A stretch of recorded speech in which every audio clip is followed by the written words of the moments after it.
When it comes down to creating a resume, a lot of us tend to struggle. We don't want to do it. We don't want to sit down and have to go through all of our professional history. We don't want to enter the information. We don't want to do a lot of things when it comes to resumes. And why is that? Because a lot of us lack confidence when it comes to creating a resume. Now, I've mentored hundreds of people over the past 4 years in regards to creating a strong resume. And what I've realized is that it comes down to 3 things. The first one is career narrative. The second one is design. And the third one is information architecture. This just simply means that you're able to guide your reader's eyes through the beginning of your resume all the way to the end of it. Now let's go ahead and start the video. Let's go ahead and start with number 1, which was career narrative. So let's start at the top of your resume. That is most likely going to be your professional summary. Think of it like this. If you have 3 seconds to be able to tell somebody who you are, what you do, and what your future goals are, you need to make sure that you really focus on this area and can accurately explain all of those things that we just talked about. And once they're done reading your professional summary, what would they say about you?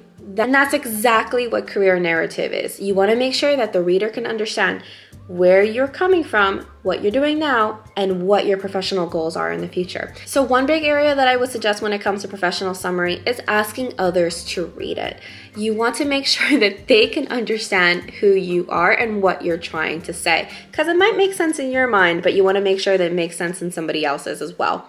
So remember, you want to make sure that you have a qualitative narrative with a quantitative impact.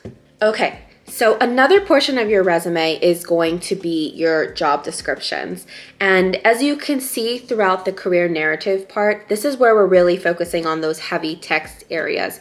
Now, when it comes to your job description, it's likely that somebody else is going to be putting in the same text that you are. So you don't want to do that. As the hiring manager or recruiter, we probably know what your job is because we've interviewed and talked to so many other people like you. So what we really want to hear is what you've done and how you can separate yourself from others. So you want to talk about your accomplishments, your achievements, and then also your skill level. So make sure to really highlight those parts. Don't put that job description in there, and talk about what you did. Because when it comes down to the interview portion, if you do get to that point, you want to be asked on, hey, Sally, I saw that you achieved A, B, C, and D here. Can you tell us a little bit more about that? And because that is all about you, you'll be able to impress the hiring manager or the recruiter or whomever is looking at your employer even more, which equals to you standing out against the other person who just put in their job description. All right, so now we're going to talk about the second part, which is going to be the design. Right off the bat, when somebody comes to your resume, remember those 5 seconds that you have to be able to really showcase to that person viewing your resume who you are. So because of those 5 seconds, having everything that you really want to convey at the top of your resume is going to be key. Now, if you are, let's say, a tech professional, what you want to have at the top is going to be your certifications.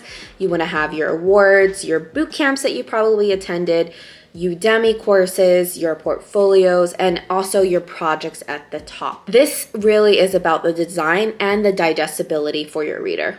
We want to talk about your expertise while you have your viewer's attention, essentially. Now that we're talking about digestibility, this also comes into formatting. So going back to your professional summary or the volunteer work that you're putting in, really any section of your resume, we're going to be talking about how the formatting should look. You need to have consistency throughout your resume. You can't have bullet points here and then have like a little star at the bottom there. Everything needs to be consistent for your readers. People like consistency. People don't like change, right? Think about it that way. So make sure that each position does have about 3 to 4 bullet points. Your font should be no smaller than size 10, and then also pick a format that is readable. I'll put some options up here which you can select from when it comes to picking the type of font that is readable for your viewer. And again, I just really want to emphasize on consistency and simplicity. You don't need to fill out all of your resume. You don't need to make it really boom, pop in their face. You want to make sure that it's just fluid and readable at the end of the day. Don't overcomplicate it is what I'm trying to say. Lastly, you want to cut out those filter words. If you yourself, after you're done really crafting your resume and you have it in front of you, print it out is what I suggest. Have it, read it, ask yourself, is this too much? So at the end of the day, I know some of the professionals that are watching this video have been working for 10, 15, 20 years, even 5 years. That can really accumulate a lot of real estate, right? So what we want to do is that throughout that time, if you were working 5+ years ago, you want to ask yourself, is this really important to leave in? Will this really correspond to the new position that I'm moving into? So take some time, ask yourself that, and print it out and just read it for yourself. Now, remember, don't overcomplicate things when it comes to your resume. Less is more sometimes. Okay, so we come to the third part, which is going to be that information architecture, and essentially that just means guiding your reader. If you think about an article that's really heavy and chunky and hard words and numbers are in there and it's just black and white, what are you going to think? Your brain probably doesn't want to read that. So instead, and what you've probably seen over social media lately, is that things are becoming unchunked. They're becoming more readable. They're becoming fun to read in a way that your brain wants to continue to read more, right? So you have your big chunky thing here, and then you have now, let's say, emojis, and it's broken down and it's putting the 2 sentences. That's exactly what we're talking about here when it comes to information architecture of guiding your reader. When I was a recruiter, oftentimes I would have to read so many resumes to the point where the formatting became the same for every resume. The job description was the same. What people did was the same. There was things that did not stand out to me when an applicant would apply. And that becomes what is called resume fatigue for a reader. And that's what we're trying to avoid here. So, what should you not include when it comes to things that people probably don't want to see? And this can be unnecessary information such as hobbies, random clubs, high schools, names, or your GPA. Now, oftentimes your school is just going to be a check off. And we want to make sure that you have that information, but that you're placing it at the bottom, right? If you're career transitioning, remember everything that's important. So remember where you're going and what you're doing needs to be on top, and get rid of all of that unnecessary real estate. And I keep saying real estate because that's a really good way to think about it, right? You don't want anything on your property, on your land that you don't want.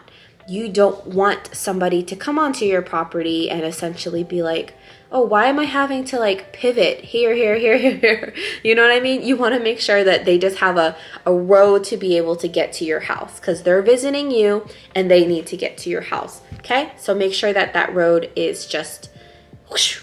Okay, I can see you, you can see me, we can't see anything else. Awesome. So while we're talking about resumes, I want to end the video with the importance of having your LinkedIn updated as well. And that is because recruiters scout heavily for the candidate that they need on LinkedIn. So most likely you won't really be turning in your resume first. They're going to be reviewing your LinkedIn profile. So make sure that everything's on your resume also mirrors on your LinkedIn. I love LinkedIn as a platform, mainly because you can get super creative and showcase more of who you are, right? You think visuals, you think graphics, you think personal branding, you think all of these things. That's what LinkedIn allows you to do.